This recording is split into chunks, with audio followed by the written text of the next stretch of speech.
বলছিলাম কুলা পিঠা, আসলে আমরা কিন্তু কুলা পিঠাই বলি, কিন্তু অনেকজন পুলি পিঠা বলে। হ্যাঁ, তো এখন আপনাদেরকে এটাই দেখাবো, সবাই সঙ্গে থাকবেন।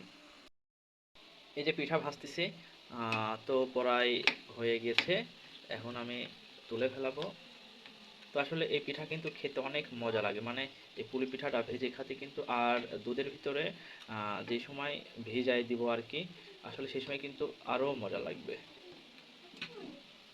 তো আপনারা সবাই পাশে থাকবেন, আহ, ভালোবাসা দিয়ে, তাহলে আমরাও আপনাদেরকে ভালোবাসা দেব ইনশাল্লাহ। কিন্তু হ্যাঁ, আমার একটা কথা, সেটা হলো আমাকে কেউ ভালোবাসা দিক বা না দিক, আমি কিন্তু আল্লাহ দিলে পরে মোটামুটি সবাইকেই সাপোর্ট করি।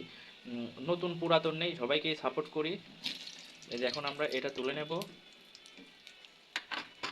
আসলে এই পিঠাটা আমার খুব পছন্দের একটি পিঠা।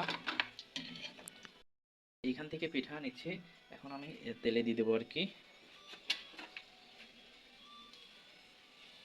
আসলে ফ্যামিলির সাথে কিন্তু আসলে কাজ করা কিন্তু অন্যরকম একটা মজা আছে। আপনারা যারা এটা করেন না, তারা বুঝতে পারবেন না। আসলে ফ্যামিলির সাথে কিন্তু মিলমিশে চলাই ঠিক, আমি মনে করি। পিঠা ভাজা শেষ হয়ে গেল, এই যে সব পিঠা এখন তুলে নিচ্ছি। তো আমরা কিছুক্ষণ পরে এটা জুড়ে গেলে আহ, কিছুক্ষণ পরে ভেজাতে দেবো আর কি দুধ দিয়ে। তো সবাই সাথে থাকবেন, আর এরপর খাওয়ার পালা। এই যে আমাদের পিঠাটা ভিজানো হয়ে গেছে, তো এখন আমি খেয়ে দেখব কেমনটাই লাগে। তো আমি এখন পিঠাটা খেয়ে দেখবো। আসলে দেখেই খুব সুন্দর দেখা যাচ্ছে, মানে খুব রসালো।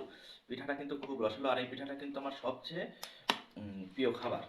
তো আমি এখন খেয়ে দেবো। এই যে খুব সুন্দর পিঠা, চুলটা এলোমেলো হয়ে আছে, সমস্যা নাই। এই যে বিসমিল্লাহ আল্লাহ।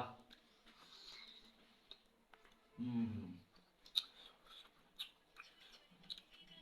দুধ দিয়ে পিঠাটা ভেজানো হয়েছে, মানে এতটা স্বাদ, আমি পিঠা খালি পরে সব খেয়ে ফেলে দিতে পারবো না।